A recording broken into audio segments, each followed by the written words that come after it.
આજે હું શેર કરીશ તમારી સાથે કુલચે પોકેટ બનાવવાની રેસીપી। તો અહીં આગળ ઘઉંનો લોટ 1 કપ લઈ લીધો છે।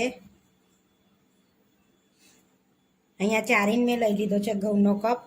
હવે સ્વાદ પ્રમાણે મીઠું એડ કરીશું, 1 ચમચી ખાંડ એડ કરીશું, 1 ચમચી દહીં એડ કરીશું, 1 ચમચી ઈનો એડ કરીશું, એમાં થોડું તેલ એડ કરીશું 1 ચમચી જેવું, અને બધું મિક્સ કરી લઈશું।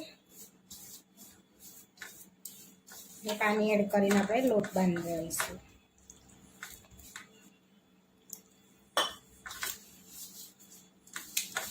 આ રીતે આપણે લોટ બાંધી લેવાનો છે,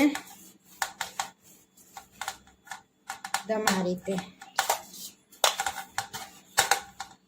હવે તેલ એડ કરીને આપણે ફેરવી લઈશું।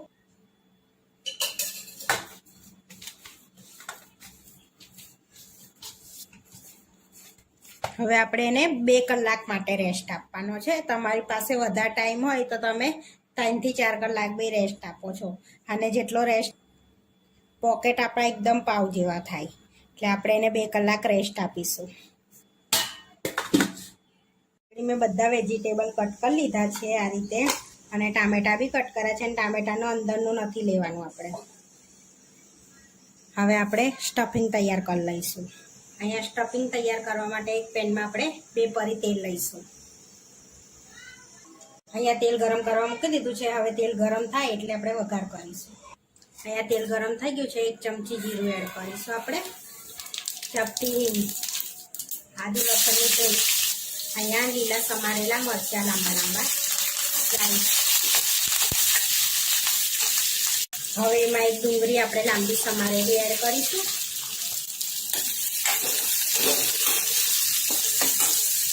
મીઠું એડ કરીશું,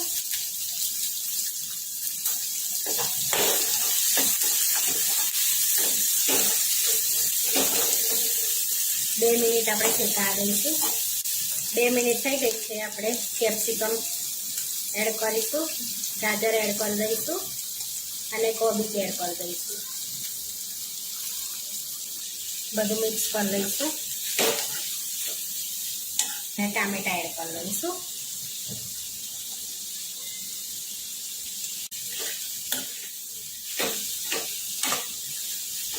હવે એમાં એડ કરીશું મરી પાવડર અડધી ચમચી, થોડું મીઠું સ્વાદ પ્રમાણે, 1 ચમચી ચીલી ફ્લેક્સ, મિક્સ કરી લઈશું। શાકને આપણે અધકચરું શેકવાનું છે। હવે એમાં 1 ચમચી શેઝવાન ચટણી એડ કરીશું આપણે, અને 1 ચમચી સોયા સોસ,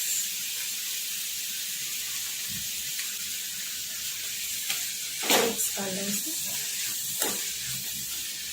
ચપટી હળદર એડ કરીશું, લાલ મરચું અને કલર માટે કાશ્મીરી લાલ મરચું, મિક્સ કરી લઈશું।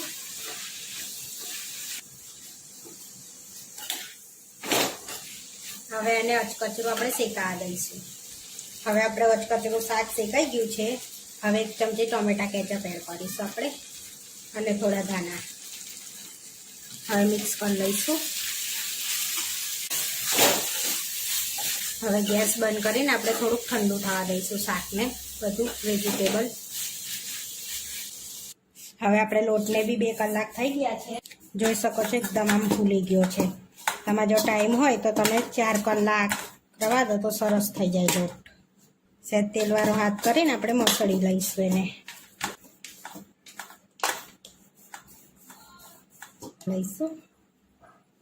આ રીતના આપણે ગુલ્લા પાડ લેવાના છે। આ રીતના ગુલ્લા પાડ લીધા છે। હવે વણી લઈશું। હવે વણવા માટે આપણે લોટમાં કોટ કરી લઈશું પહેલાં, અને વણી લઈશું।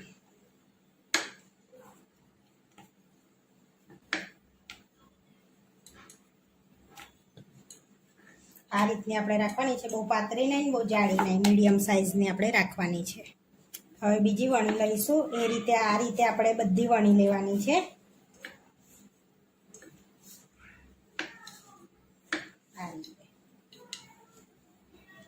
આ રીતે બધી વણીને આપણે શેકી લેવાની છે। અહીંયા શેકવા માટે મેં નોનસ્ટિક લઈ લીધી છે। હવે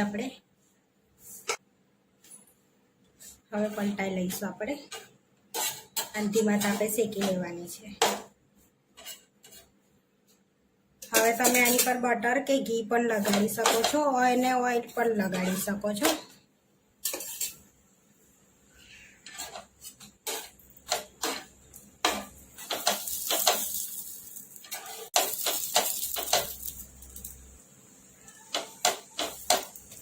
સેવા શેકાઈ ગયા છે.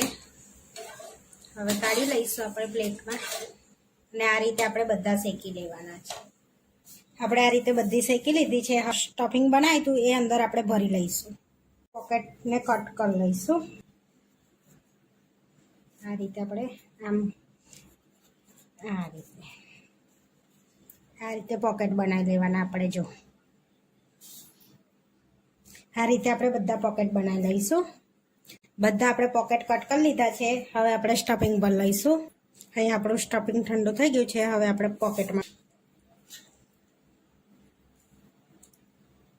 આ રીતે આપણે બધું પોકેટમાં ભરી લઈશું. બધા પોકેટ ભરી લઈશું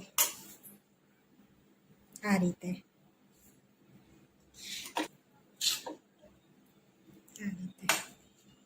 આપણે બધા કુલછા ભરી લીધા છે. હવે આપણે સર્વ કરી લઈશું.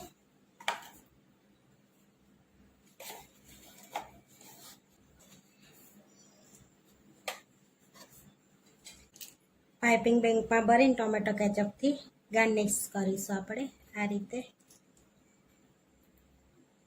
આપણા કુલચે પોકેટ બનીને રેડી થઈ ગયા છે. આવા વિડીયો જોવા માટે મારી ચેનલને સબસ્ક્રાઈબ કરો, લાઈક કરો અને શેર કરો અને તમે જરૂરથી ટ્રાય કરો. ફરી મળીશું નવા વિડીયોમાં.